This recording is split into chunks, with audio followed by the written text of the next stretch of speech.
साथियों नमस्कार। स्वागत है आप सभी का आपके अपने YouTube channel finance suggestion with banker में। साथियों, इस चैनल पे मैंने एक नई सीरीज शुरू की है और ये डेली के करंट अफेयर्स इस पे करवा रहा हूँ। इसमें 10 से 12 करंट अफेयर्स रहेंगे और मेरी कोशिश रहेगी कि 10 मिनट में इसको खत्म कर दिया जाए। तो आज मैं 10 अक्टूबर और 11 अक्टूबर के करवा रहा हूँ। ये इस स्लाइड में 10 अक्टूबर है और इसके बाद एक और वीडियो आएगी, उसमें 11 अक्टूबर के रहेंगे।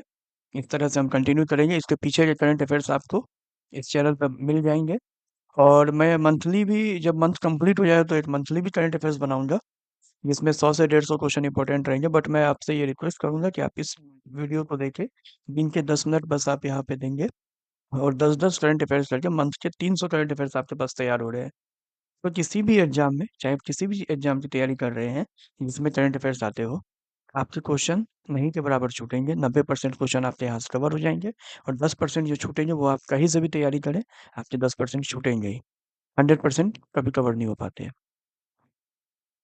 तो ठीक है साथियों, बिना किसी देरी के इस वीडियो को शुरू करते हैं। और अगर आपको कंटेंट पसंद आता है तो इसको लाइक करिएगा, चैनल को सब्सक्राइब कर लीजिए ताकि रोज आपको वीडियो मिल जाए। कुछ भी आपको सजेशन देना हो तो प्लीज इसमें कमेंट करिएगा ताकि मुझे पता चले कि हाँ, इसमें क्या करना है मुझे आगे। चलिए, ठीक है। तो आज का जो हमारा पहला सवाल है वो है कि, मैं यहाँ पे हिंदी में पढ़ देता हूँ, यहाँ पे हिंदी इंग्लिश दोनों में है। तो भारत में प्रतिवर्ष राष्ट्रीय डाक दिवस कब मनाया जाता है? 9 अक्टूबर, 10 अक्टूबर, 18 अक्टूबर, 5 अक्टूबर। और जो सही आंसर है हमारा वो है 10 अक्टूबर। 10 अक्टूबर को मनाया जाता है और ये जो है अंतर्राष्ट्रीय डाक दिवस अगले दिन आता है। और इसमें आधुनिक डाक सेवा की जो स्थापना है वो 1854 में डलहौजी द्वारा की गई थी।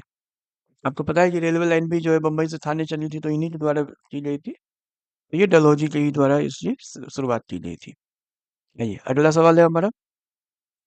हाल ही में मेटल ऑर्गेनिक फ्रेमवर्क और उनके काम के लिए रसायन विज्ञान में 2025 का नोबेल पुरस्कार किसे प्रदान किया गया है? ये नोबेल पुरस्कार काफी इंपॉर्टेंट है, यहाँ से एक क्वेश्चन, अब जो भी एग्जाम होंगे उसमें एक क्वेश्चन आने की संभावना है। ये भी हो सकता है 2-3 क्वेश्चन भी आ जाए। तो हमारे ऑप्शन है Alfred Nobel, Laszlo Krasznahorkai, Susumu Kitagawa, Richard Robson और उमर एम यागी या डॉक्टर एलेक्जेंडर स्मिथ। और हमारा जो सही आंसर है वो है option number C, Susumu Kitagawa, Richard Robson और उमर एम यागी। तो रसायन विज्ञान में जो नोबेल पुरस्कार 2025 इन्हें मिला है वो मेटल ऑर्गेनिक फ्रेमवर्क के डेवलपमेंट के लिए दिया गया है। आइए, अगला सवाल है हमारा। 2025 का साहित्य के क्षेत्र में नोबेल पुरस्कार किसको सम्मानित किया गया, लिटरेचर के क्षेत्र में? और ऑप्शन है हमारे अल्बर्ट आइंस्टाइन, लासिलो त्रासजन हॉर्काई, सुसुमु कितागावा या स्वीडिश एकेडमी। तो इसका जो सही जवाब है वो है लासिलो त्रासजा हॉर्काई।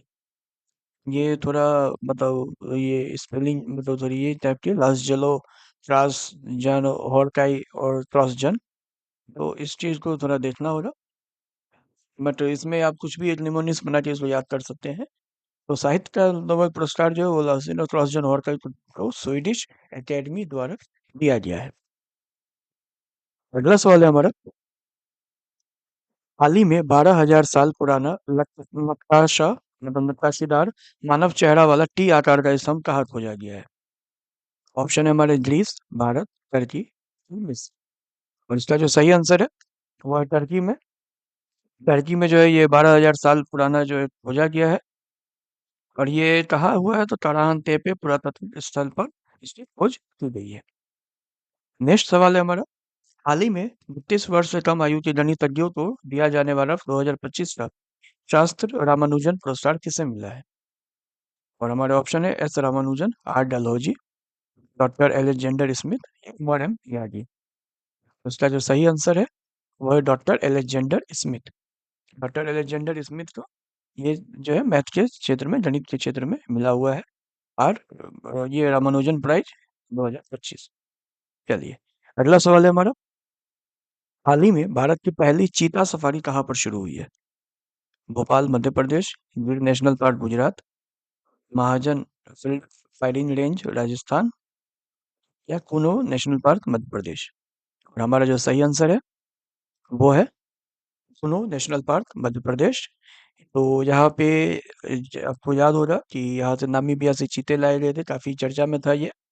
हमारे पीएम वहां से मनवाए थे और उन्होंने इसका फिर ये इनॉग्रेशन भी किया था, मतलब वो जो चीते आए थे उस चीज का काफी मीडिया पे ये न्यूज हुई थी। तो ये कुनो राष्ट्रीय उद्यान है मध्य प्रदेश में, जहाँ पे आप सफारी टाइगर सफारी की शुरुआत की गई है।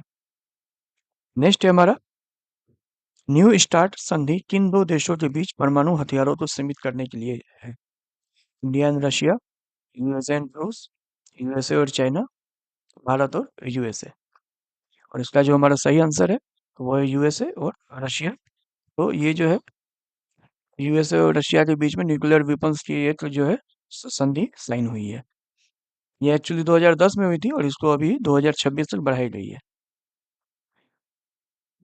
अगला सवाल है हमारा, इंदिरा 2025 संयुक्त सैन्य अभ्यास भारत और रूस के बीच कहाँ आयोजित किया जा रहा है? तो हमारे जो ऑप्शन है वो है Mahajan field firing firing range Rajasthan, Mumbai Maharashtra, Nai Delhi Bharat, Moscow Russia. और हमारा जो सही आंसर है वो महाजन फील्ड फायरिंग रेंज राजस्थान में इसको इसका इनॉग्रेशन किया गया है, मतलब शुरू हो रहा है ये। और ये अभ्यास जो है काउंटर टेररिज्म ऑपरेशन पर केंद्रित है। नेक्स्ट सवाल है हमारा, दिवाली को राजकीय अवकाश घोषित करने वाला तीसरा अमेरिकी राज्य कौन बना है? तो देखिए, दिवाली की छुट्टी हमारे देश में तो होती है, लेकिन ये जो है यूएस में भी इसको छुट्टी दी जाती है। तो इसमें अब तीसरा जो अमेरिकी राज्य है वो कौन सा बना है, ये हमारा क्वेश्चन है। और हमारे ऑप्शन है टेक्सास, कैलिफोर्निया, न्यूयॉर्क, फ्लोरिडा। और हमारा जो सही आंसर है वो है कैलिफोर्निया। तो कैलिफोर्निया जो है वो यूएस तीसरा यूएस स्टेट बना है जो कि ऑफिशियली रिकॉग्नाइज किया है। ये इफेक्टिव फ्रॉम जनवरी 1 2026 से लागू होगा, जो कि दिवाली को छुट्टी ये दी जाएगी वहां पे। आइए, आज का अंतिम सवाल है हमारा, जो WHO रिपोर्ट के अनुसार दुनिया में कितने किशोर ई सिगरेट या वेपिन का उपयोग करते हैं? 15 मिलियन, 86 मिलियन, 100 मिलियन या 6 मिलियन? और हमारा जो सही आंसर है वो है 15 million. WHO report 15 million teenager use e cigarette, 100 million total users world wide, इनमें से 86 मिलियन जो है वो एडल्ट वयस्क थे। तो साथियों, ये आज के कुछ 10 क्वेश्चन थे। 10 मिनट की मेरी कोशिश थी, अभी आज ये 10 मिनट के अंदर में ही खत्म हो जाए। और आगे भी मेरी यही कोशिश रहेगी कि रोज 10 से 12 क्वेश्चन जो भी इम्पोर्टेंट है एग्जाम के लिए, हर तरह के एग्जाम के लिए, उनको यहाँ पे लाया जाए और यहाँ पे उसको कवर करवाया जाए। तो ठीक है, आपको वीडियो पसंद आई होगी तो इसको लाइक करिएगा, और किसी भी तरह की सजेशन के लिए आप कमेंट करिएगा, ताकि उस पर मैं आगे काम कर सकूँ। और आपको किसी और चीज़ से रिगार्डिंग वीडियो चाहिए तो वो भी आप मुझे बताइएगा। ठीक है साथियों, धन्यवाद।